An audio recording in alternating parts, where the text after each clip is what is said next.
Okay, kasama natin ang talagang momentum ng ating Battle of the Five Season 4, ang best quote of the game. Grabe, yung talagang utak nito, ang taba ng utak sa gabing ito. Kung paano niya talunin ang Team Goodies. Coach, siyempre, alam mo, yung labang ito, nararamdaman mo bang mananalo kayo dito sa Goodies?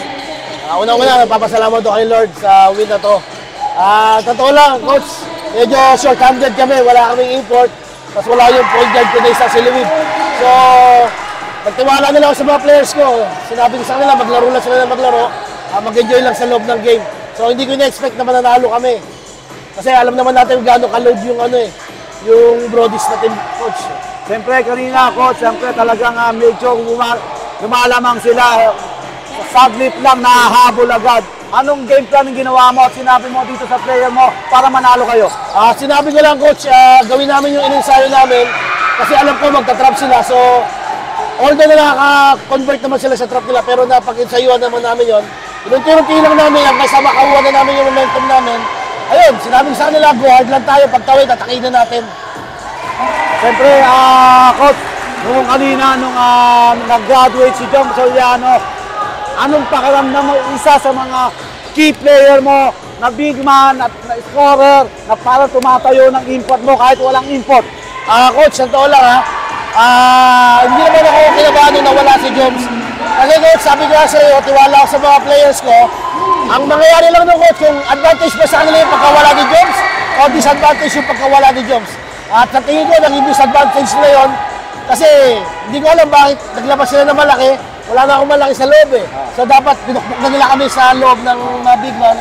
So hindi ko alam kung ano nangyari sa kanila. Masakuan talagang naganda rin yung pagkaka-graduate ni John Soriano dahil nanalo kayo. Yes, sir. Siyempre, nagkaroon ng kumpiyansa kanina. Yung pagkakahugot mo kay Paulo Duayat, nagkaroon ng 5-0 run. Yung pagkaka-timeout mo, yung N1, and then connect ni Jonathan Fernandez. Doon nag-umpisa yung talagang yung momentum namin. Apo, Coach. Ngayon, Coach, palagay mo, siyempre yung labang ito, naglalaban ngayon, Batang Satwa at El Compadre. Palagay mo, sino ang pinakamabigat na makakalaban mo dito? Para sa mga kaibigan ito, lalo na yung mga coaches Pero kung pamipiliin mo ako, Coach, ang hirap. Talagang, Coach, yung kahit sino manalo sa team na ito, deserve nila makarating ng finals, Coach. Siyempre, ito ang isa sa mga defending best coach, yung champion na nakaraang season. Mamimaintain mo ba mag-back-to-back champion dito sa season ito?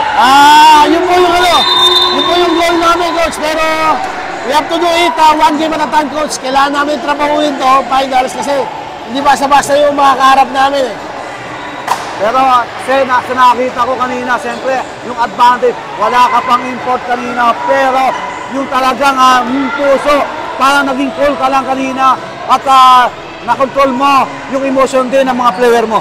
Coach, actually, yun talaga yung sabi ko, kasi pag ako nagsimula, hindi ko nakontrol sarili ko, baka madama yung mga players ko Kaya sabi ko, sige, kumabante lang kayo, gawin natin yung game plan natin, unti-untiin natin, sabi ko, mag-enjoy kayo sa loob, mananalo tayo. Eto, siyempre, napakaganda ng laban ito sa susunod na Sunday. Ito yung talagang Game 1 at abangan po natin kung sino yung makakalaban ng ating defending champion. At Coach, bago ang lahat, i-shout out mo muna at pasalamatan mo muna yung mga kailangan mo pasalamatan. Papasalamat ako sa wife ko, kay Mitch, yan, nanonood ng Bini, pati yung mga anak ko, Gabi KLG yan. Sa Zamic Management, kay Boss King, kay Ma'am Lane, sa mga girlfriend po ng mga players ko, yan, si Aika, kay Tita A, mga assistant coaches ko po, they did a great job talaga kay Coach Dansky, pati kay Coach Dennis. Yun, shoutout ko yung mga players ko, pati si Coach, si Carl Gaa, nagpapa-shoutout yung player po ng NTBL, Sarangani. Yun, good luck sa'yo, Carl, galingan mo kada game, nakaka-proud ka. Yun, Coach. At next time, andito yung mga Gaa family, baka susunod dito na lalaro. Coach, nag-usap na kami ni Carl. Sabi ko, pagdating mo rito, alam mo na kung saan ka maglalaro. Good luck agad. Kaya, good luck. And then, sa darating na Sunday, abangan natin kung sino makakalaban. Abo, Coach. Abo. See you. Salamat po, Coach.